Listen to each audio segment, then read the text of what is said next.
Hello, it's Mac here, and today I'm going to talk about why I absolutely love the capture event week that is going on in GTA Online, and also want to talk about what this has sort of done for the GTA Online community.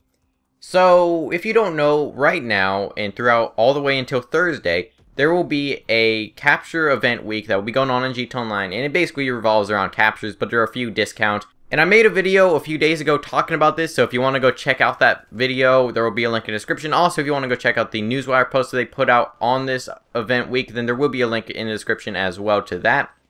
But basically what they'll be doing is there will be discounts, there will be a exclusive t-shirt in GTA Online if you log in throughout the entire week. And then there will also be, and this is what I'll talk about in this video, is that there was double money and RP throughout the weekend. And there will also be double RP throughout the week. But what I want to talk about is how the double money and RP in captures has sort of got people to actually get back into the game mode that really not many people play. And I really did enjoy the weekend because there was double money in captures. And captures are probably one of the least played game modes in GTA Online. And quite honestly, I think some of the least played game modes in GTA Online are parachuting, survivals, and captures. I honestly almost never get invites to captures. Like, very rarely, and I think some people can agree with me on that. I just don't get invites. If I'm searching for a quick job, I almost never get to a capture. So, for the most part, I almost never play captures. And honestly, I almost never hear about captures. I never see people playing captures.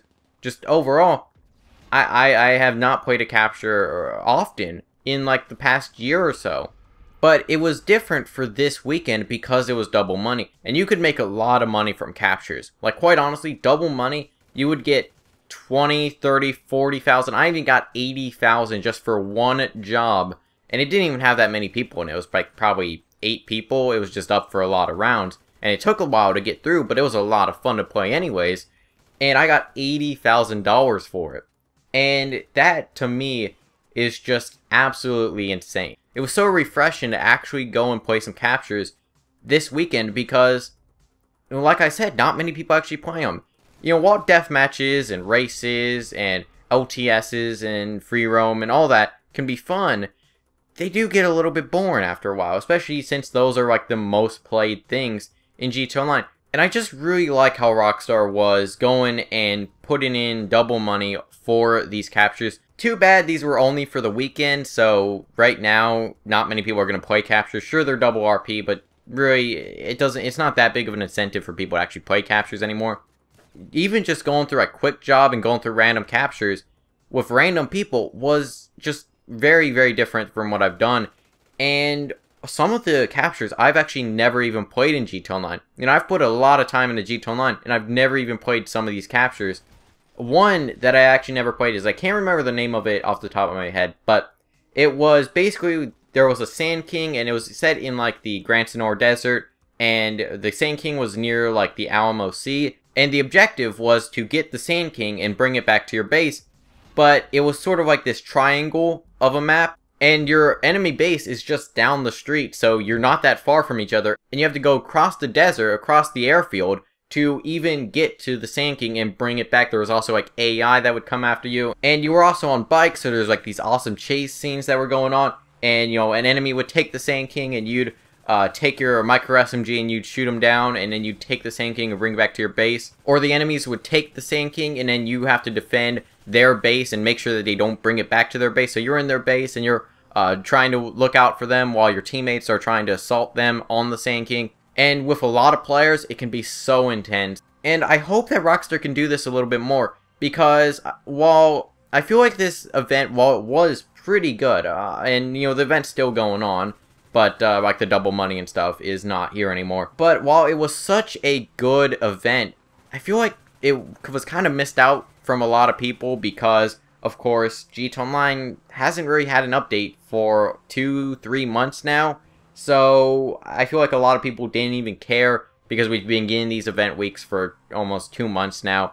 And I feel like a lot of people missed out on it. I just kind of wish that, you know, we actually got a little bit more information on DLCs, or even got a DLC before they did this, so that more people would have been playing the game. And also, more people would have wanted money. So more people would have want to play them because, well, it's double money. I can make a lot of money in GTA Online because, you know, if it was right after a DLC or something like that, I feel like a lot more people would have been playing captures because they would have been like, oh, well, Finance and Foundry just came out. I'm going to want to try and buy a lot of stuff in this DLC. So let me get some money and try and buy some of the stuff that just came out. Sadly, that's not the case. And I feel like a lot of people, even if you just look at the newswire, a lot of people are just waiting for new DLCs. And I feel like a lot of people did kind of miss out on this event and, you know, this event weekend. And I hope that Rockstar in the future, if they do a little bit more of these event weeks, which, while on one hand, I don't really want them to, because I'd rather have, like, new content in GTA Online, like actual new content, or at least new announcements on content. I would also really like to see what they can do with other game modes that aren't really played too much, like survivals or parachuting. I love parachuting. One reason for that is because whenever I started uploading on this channel, this was like right after the flight school update, so a lot of people were playing parachuting because those were like double money back in the day, and this was on like last gen, like right after the flight school update came out, and that was one of my favorite events in GTA Online. Because, you know, a lot of my gameplay, whenever I just first started my channel, it was just parachuting gameplay because a lot of people were playing it, and it was so unique. Because I really didn't play parachuting jobs beforehand. You know, it just wasn't a played game mode, and not many people played it. But if it was double money, people would rather play that than, you know, a lot of the jobs that they've already played before. And I feel like one reason why not many people play like survivals and parachutings and the jobs that aren't actually being created in GTA Online, because you can't create a survival in GTA Online. You can't go into the creator and create versus missions or parachuting jobs or what have you. For some reason, I mean, I understand like maybe survivals because you don't want people trying to game the system where, you know, you could just make a survival map where enemies spawn in one long corridor and then you're on the other end with like miniguns and stuff shooting fish in a barrel. But would that really happen with like parachuting jobs and stuff like that? I feel like parachuting jobs are just kind of races, just in the air, and you're not in like an air vehicle, you're just parachuting. Not many people want to play survivals because there's only like, what, 8 of them? And, you know, parachutings, there can't be more than like 30 or something like that.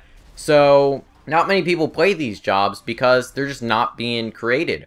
And since people can't create them, Rockstar's not creating new jobs for parachuting or survivals because not many people are playing them in the first place. So there's no point for Rockstar to even create these new jobs whenever nobody's playing them. If you look back at the LTS update, that made a lot more people actually play LTS jobs. Beforehand, not many people played LTSs. Like, there were the occasional LTS that you'd play every now and again.